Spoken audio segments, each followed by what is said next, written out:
So hello everyone, कैसे हैं आप लोग मेरे प्यारे प्यारे बच्चों।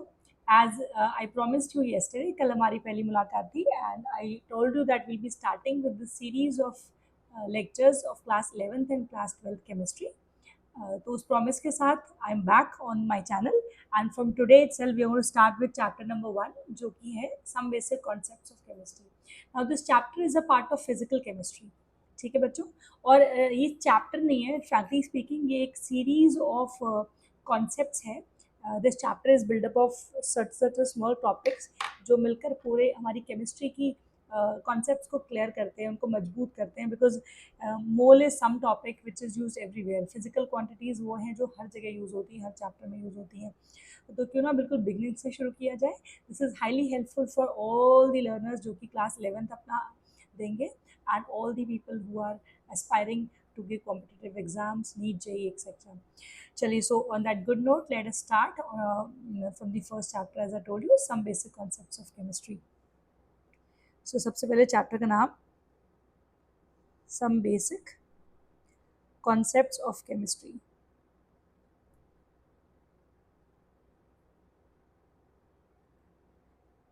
जब ये चैप्टर हमारे ख्याल में आता है some basic concepts of chemistry, तो we have to take ourselves to class 9th and class 10th के जो भी हमारे बेसिक्स हैं, सब टॉपिक्स हैं। तो क्लास 9th और 10th में पहली बार आपने एक वर्ड सुना होगा टीचर के मुंह से, that is called matter. In your younger days यहाँ पे आपने सुना होगा मैटर क्या होता है। So matter is something which is a part of everything in this universe consist of matter. 3 basic classification है फिजिकल, जो कि आप सब जानते हैं। And I would like to know from you also, आपका एक तरह से रिकैपिचुलेशन हो रहा है पुरानी चीज़ों का। Because before building up the chapter it is important to understand कि क्या है हमारे बेसिक्स में। तो will say that matter consist of, matter की क्लासिफिकेशन से शुरू करेंगे। Matter consist of solid, liquid and gas. We'll go for physical classification. Physical classification. As per physical classification, we have main 3 components of matter: solid, liquid and gas. Chemical classification. On the basis of chemical classification, we subdivide further this into pure substances and mixtures. Pure substances and mixtures. Now, pure substances can further be divided into elements and compounds. Elements and compounds. Elements and compounds. Mixtures आप कह सकते हैं 2 types के हो गए हमारे। Homogeneous mixtures बेटा जी, one is called as homogeneous mixture, another is heterogeneous mixture. Homogeneous mixture and heterogeneous mixture. Now you can all talk about some examples. एक एक करके हम एग्जाम्पल की बात कर सकते हैं या प्रॉपर्टीज की बात कर सकते हैं। Solids they have definite shape and definite volume. Solids have a definite shape and definite volume. Liquids, they do have a definite volume, but they do not have a definite shape. They acquire the shape of the container. When you talk about gases, there is no definite shape and no definite volume. Pure substances की बात करेंगे तो elements है हमारे पास में। Elements, anything in this universe, entire universe is made up of something called as elements. अब अगर शुरुआत से बात करें तो इनिशियली एलिमेंट्स naturally occurring होते थे, but as the time is increasing and science is advancing too much, we have now 2 types of elements. One is called as natural elements और दूसरे होते हैं मैन मेड एलिमेंट्स। दोनों को मिला लें तो we have in total of 118 elements. Total 118 elements हमारे पास होते हैं, 118 elements. So in today's date we have 118 elements. 118 elements हमारे पास हैं। Total 118 elements are there. Elements are pure. For example, we have solid, liquid, gas, all 3 states of elements. Helium gas, helium exists as gas, hydrogen exists as gas, is an element. O2 है, gas element हो गया आपका. Sodium solid है, iron is an element. For example, zinc is an element, and etc. etc. You all know that iron solid, All these elements exist in the form of solid also, liquid also. Bromine is a liquid, but it's an element. Now, when these elements combine in a fixed ratio by mass, remember please, fixed ratio by mass बेटा जी, तो जब भी elements combine करते हैं fixed ratio by mass में, they give rise to compounds. ठीक है, तो compounds क्योंकि pure elements से मिलके बन रहे हैं और एक fixed ratio में बन रहे हैं, तो it is next to impossible कि हम उनके constituents को, उनके components को बाद में अलग कर सकें. For example, क्या मतलब है इस चीज़ का? हमने बात करी एक simple compound की, आप सब जानते हैं उसको, जिसके बिना life is not possible, and that is water, right. जल ही जीवन है, सब लोग जानते हैं जल ही जीवन है. तो जल का क्या फॉर्मूला है people? H2 plus O2, H2 plus O2, H2 plus O2. If you balance this, a simple balancing is required, half here, and it is good to do. H2 plus half O2 gives you H2O. तो H2O हम देख पा रहे हैं यहाँ पे, उसको कहेंगे compound, though it's a molecule also, heteroatomic molecule है ये, और ये कंपाउंड है. अभी कंपाउंड दो लोगों से मिलकर बना है बेटा जी, one is H2 another is O2. H2O2 यहाँ पे जो बात कर रहे हैं वो एक फिक्स रेशो में बात कर रहे हैं, ratio by mass, as in for example यहाँ पे हम बात करें हाइड्रोजन की, तो हाइड्रोजन का मोलर मास होता है 1, और क्योंकि यहाँ पे दो एटम्स हैं तो वी कैन टॉक अबाउट कि इसका मोलर मास हो गया 2 grams.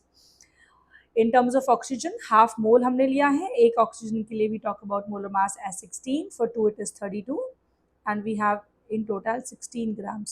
So we can say that 2 gram is to 16 grams, the combining molar ratio is 1:8 here, 1:8. So 1:8 is the fixed ratio जिसमें H2 plus O2 combine करेंगे ताकि आपको molecule मिल सके H2O. अब एक बार अगर H2O बन गया, it is not possible to separate hydrogen gas or oxygen gas from water. Physically अलग नहीं करा सकते. क्या मतलब इस बात का? फॉर एग्जाम्पल एक पेशेंट है, ठीक है, और उसको ऑक्सीजन की कमी हो रही है, तो आप अगर ऑक्सीजन की कमी एक पेशेंट को हो रही है तो अब उसे ऑक्सीजन मास्क, डॉक्टर उसे ऑक्सीजन सिलेंडर से ऑक्सीजन प्रोवाइड करेगा ना कि उसके मुंह में पानी डाल देगा कि भाई पानी पी लो, इससे आप बॉडी अपने आप वो टू एक्सट्रैक्ट कर लेगी. That is not possible. तो यही मेरे कहने का मतलब है कि फिजिकली अपने आप किसी भी प्रेशर से या टेम्परेचर से भी, सपोज आपने सोचा कि मैं तो मैम हीट कर दूंगा, और हीट करने से मैं H2O से O2 को अलग करा दूंगा, तो हीट करने से H2O लिक्विड जो है वो हीट होके H2O वेपर में कन्वर्ट हो जाएगा, बट वो H2O2 अलग नहीं होंगे. So the constituents of elements that is oxygen and hydrogen can not be separated from water physically.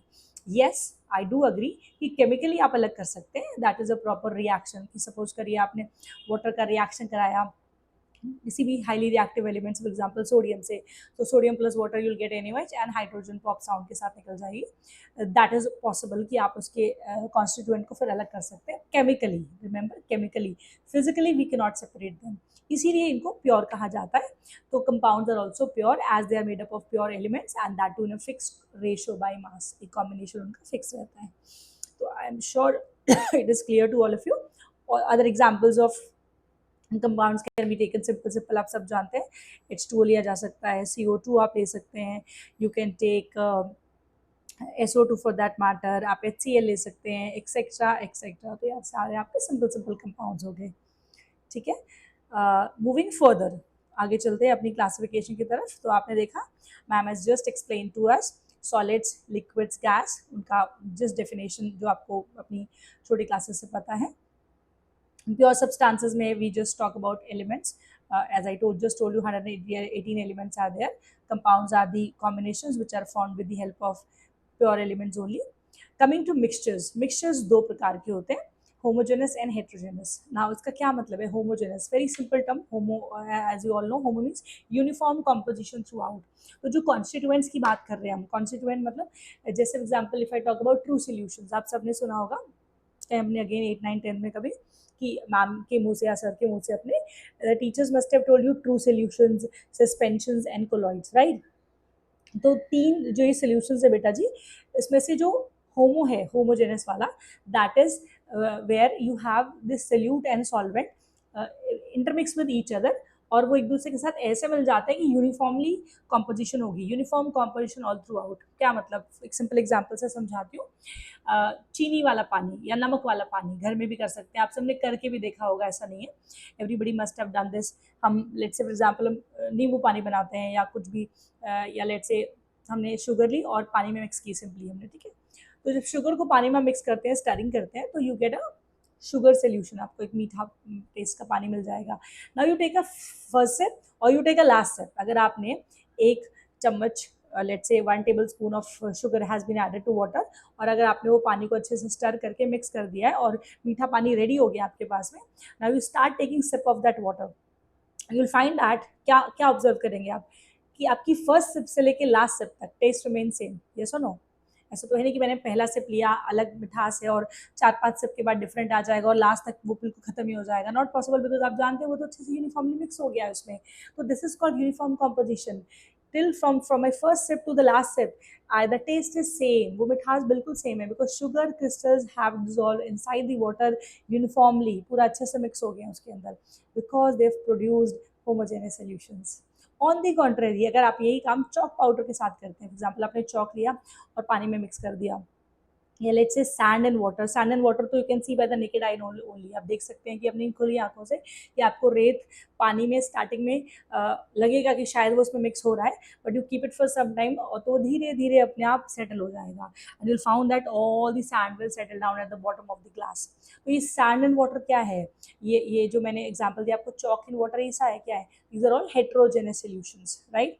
तो आप देख सकते हैं कि होमोजेनस में किस कौन से हम सॉल्यूशंस की बात करें, तो यूनिफॉर्म कॉम्पोजिशन है, uniform composition, I repeat uniform composition बेटा ये। whereas in heterogeneous solutions it is non-uniform composition, non-uniform composition, non-uniform composition, as I just explained to you an example, sugar in water,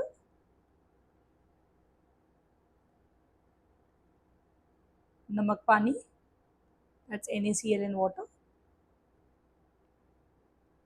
Here we can talk about sand and water, we can take sand and water solution, or we can take here chalk in water.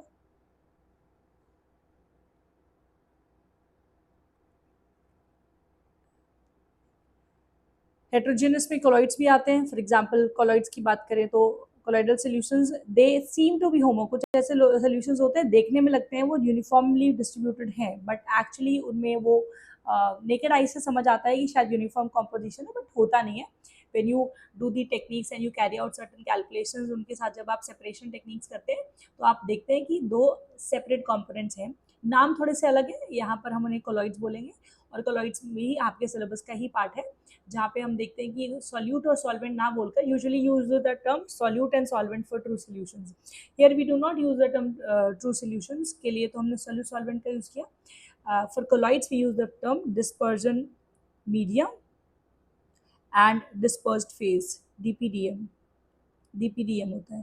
तो DP can be treated as you treat solute, जैसे आप salute को treatment देते हैं वैसे आप DP समझ लीजिए, और DM एक तरह से सॉल्वेंट का यहाँ पे काम करेगा।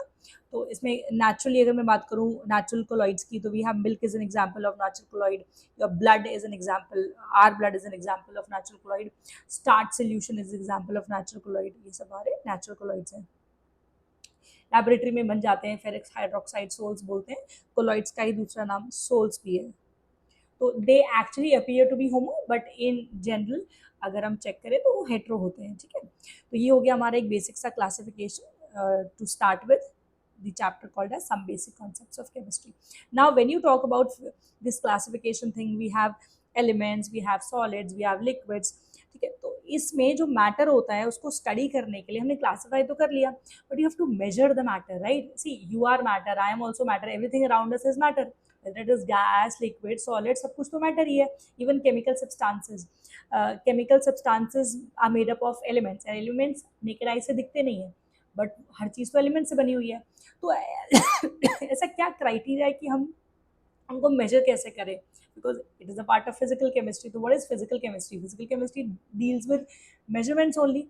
आपको जो चीज़ ऑब्जर्व कर सकते हैं, जो चीज़ मेजर कर सकते हैं, जिसको देख सकते हैं, जिसको महसूस कर सकते हैं, right, that is all physical chemistry. तो बेटा जी यहाँ पर हमें चाहिएंगी अब कुछ units for the measurement, right, because जब तक यूनिट्स नहीं होंगी तो मेजर कैसे करेंगे? क्या मतलब है? जैसे कि मैम फॉर एग्जाम्पल आपकी मम्मा ने आपको कहा अर्ली मॉर्निंग से लेटर शुरू करते हैं, and your mother told you you just go to the shop nearby and say कि आप ज़रा मिल्क ला के दे दो। तो आप गए शॉपकीपर के पास, उनसे मम्मा ने आपको बोला कि भाई मुझे 2 क्वांटिटीज़ या 2 पैकेट्स मिल्क के लाने हैं, लेट्स से 1-1 लीटर का पैकेट है तो आपको 2 लीटर दूध लाने के लिए बोला उन्होंने। तो आप क्या जाके बोलेंगे भैया से, दूध वाले भैया से कि भैया मुझे 2 लीटर दूध दे दो, या मुझे आप 2 केजी दूध दे दीजिए, या फिर आप मुझे 2 किलोमीटर दूध दे दीजिए। तो मिल्क जो आप लेने गए हैं वो एक सब्सटेंस है, वो एक मैटर है जिसकी एक यूनिट है, राइट, एंड इट्स लिक्विड। तो आप सब जानते हैं कि because it's liquid and you go to भैया एंड यू से भैया give me just 2 liters of milk. Now what is this litre thing? This litre thing is actually the unit of some quantity, किसी quantity की unit है, और वो quantity क्या है यहाँ पे? वॉल्यूम। सिमिलरली लेट्स से आप एक कपड़े की शॉप पे गए मम्मा के साथ शॉपिंग, और वहाँ पे मम्मा को कुछ you know she need some piece of cloth, और वहाँ पे उन्होंने बोला कि भैया मुझे ये आप 2 किलोमीटर काट के दे दीजिए कपड़ा। तो नॉट पॉसिबल, भैया तो बिल्कुल चौंक जाएंगे, भैया ये किलोमीटर में क्यों मांग रही हैं?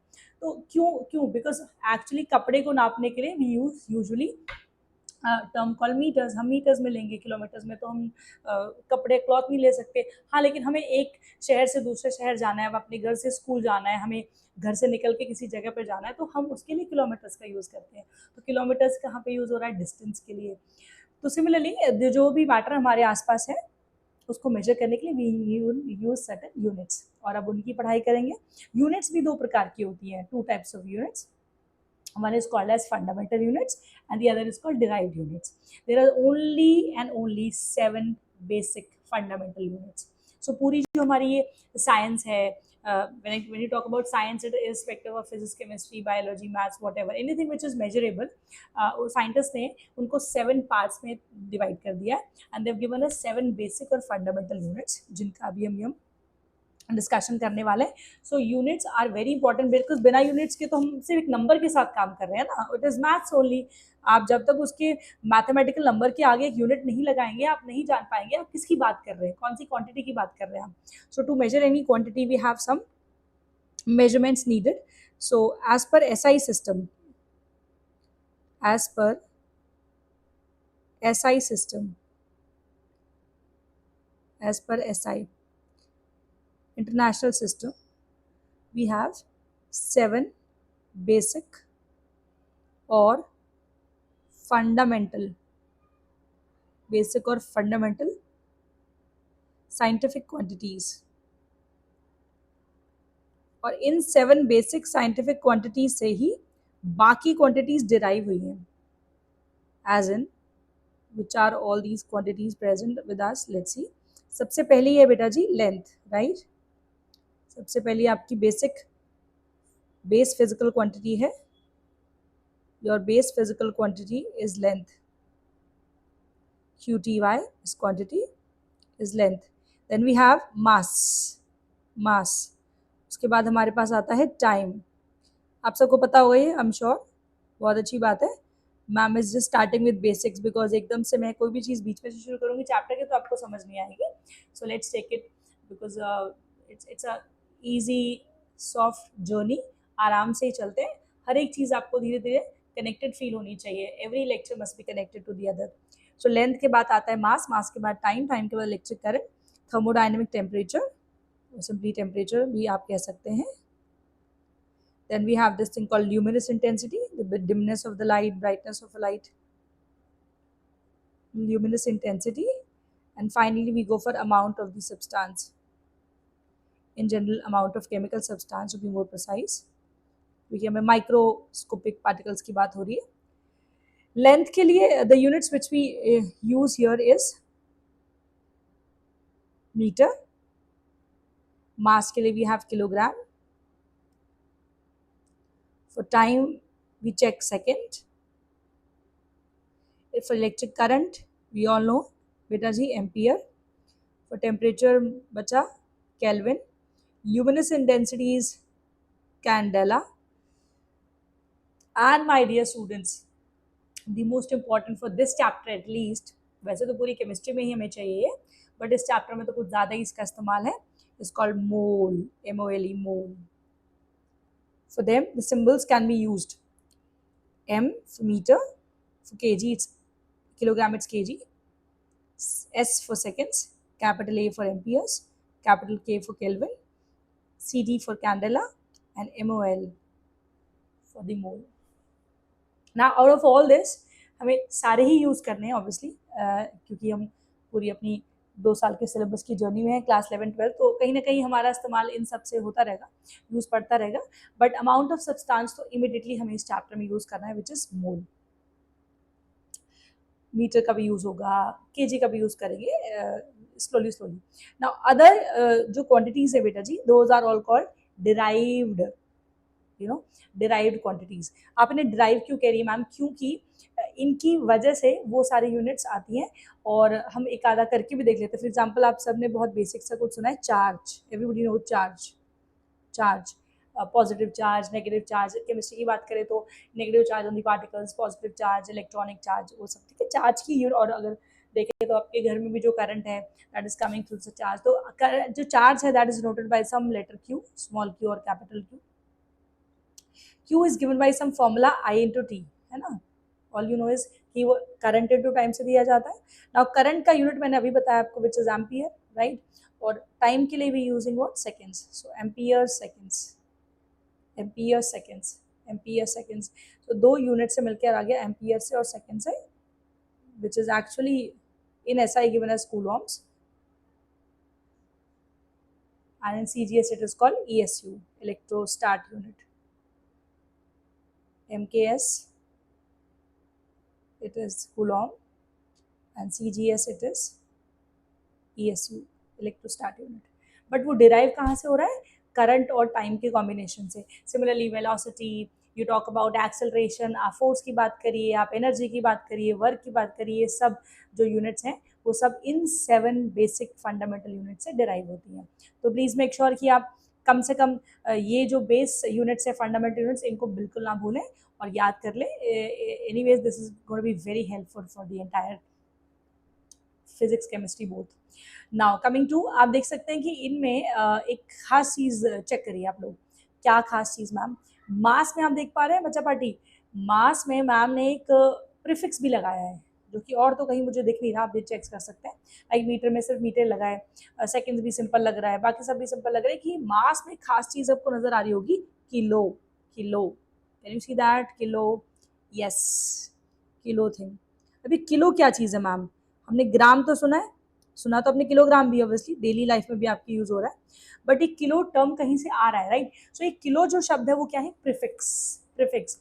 So this prefix is used in front of the actual unit of mass which is called gram, और ग्राम के आगे किलो लगाने से kilogram becomes the SI unit, right.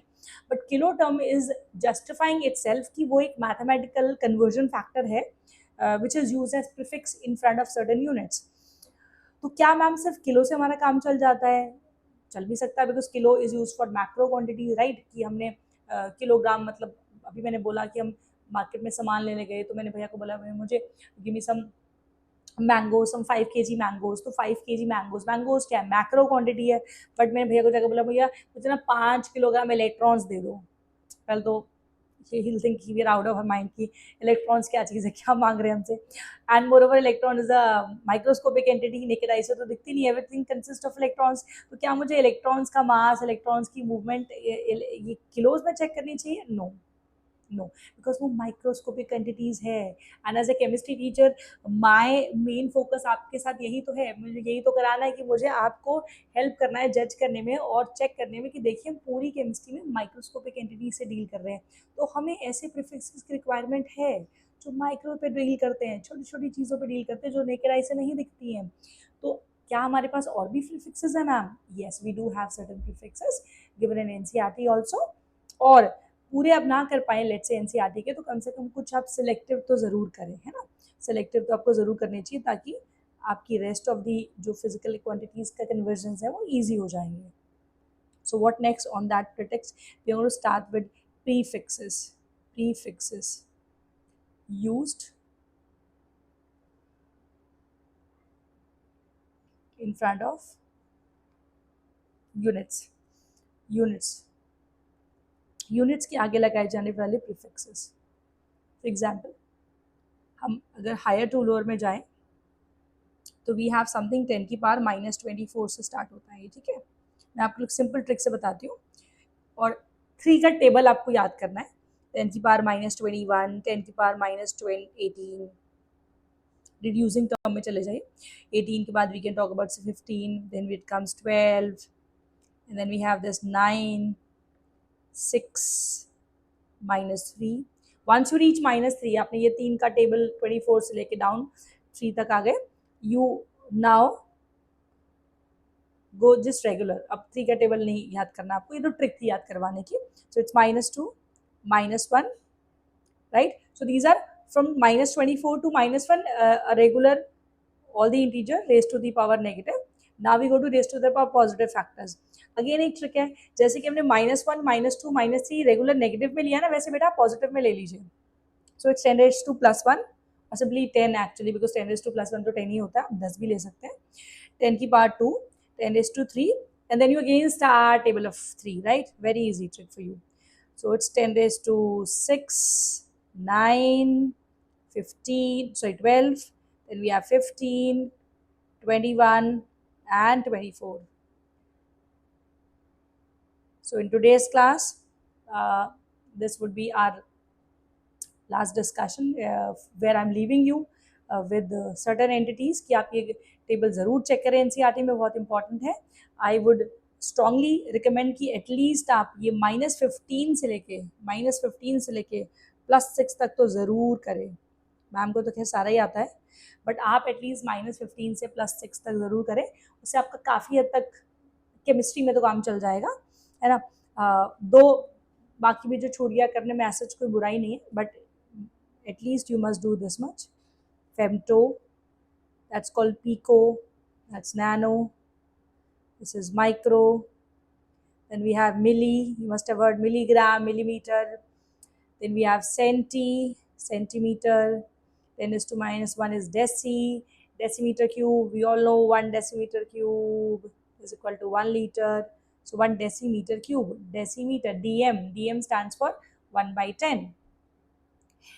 On the contrary, 10 is to +1 is Deka बड़ा है ना, तो ऐसे याद कर लो, डेसी छोटा एंड डेका बड़ी की तरफ जा रहे हैं, 10 is to पॉजिटिव की तरफ जा रहे हैं, डेका, that's called हेक्टो ना, kilo, that's mega, then we have giga, tera, exa, like that, right? It keeps on going like this. तो आप चाहे तो कर सकते हैं एटा, जेप्टो ऊपर है -21, and then we have zeta for +21.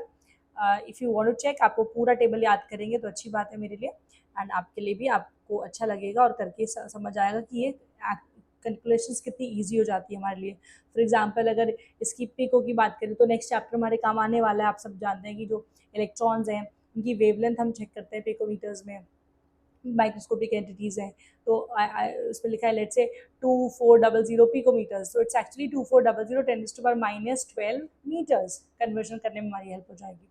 तो इस तरह से ये कुछ कन्वर्जन फैक्टर्स हैं जो प्रीफिक्सेस हैं, आप यूज़ करेंगे in front of your units.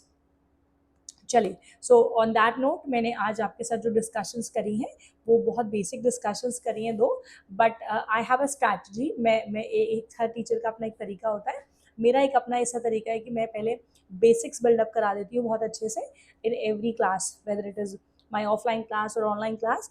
Base बनना बहुत ज़रूरी है और चीज़ें एकदम से रातों रात स्टार्ट नहीं हो जाती हैं। Every child who has come to class 11 और who's preparing for competition has actually crossed or passed his lower younger classes first. So everything is connected. Your 8, 9, 10 basics, your fundamentals, your foundation is connected to your class 11, 12 children, right? तो इसी के लिए मैंने ये revision एक तरह से छोटा सा एक अपना इंट्रोडक्शन टॉपिक आज आपको इंट्रोड्यूस कराया है। इन कल की क्लास में हम एक्चुअल चैप्टर वैसे शुरू हो गया है, बट मेन टॉपिक के साथ शुरुआत कर देंगे, दैट इज मोल कॉन्सेप्ट।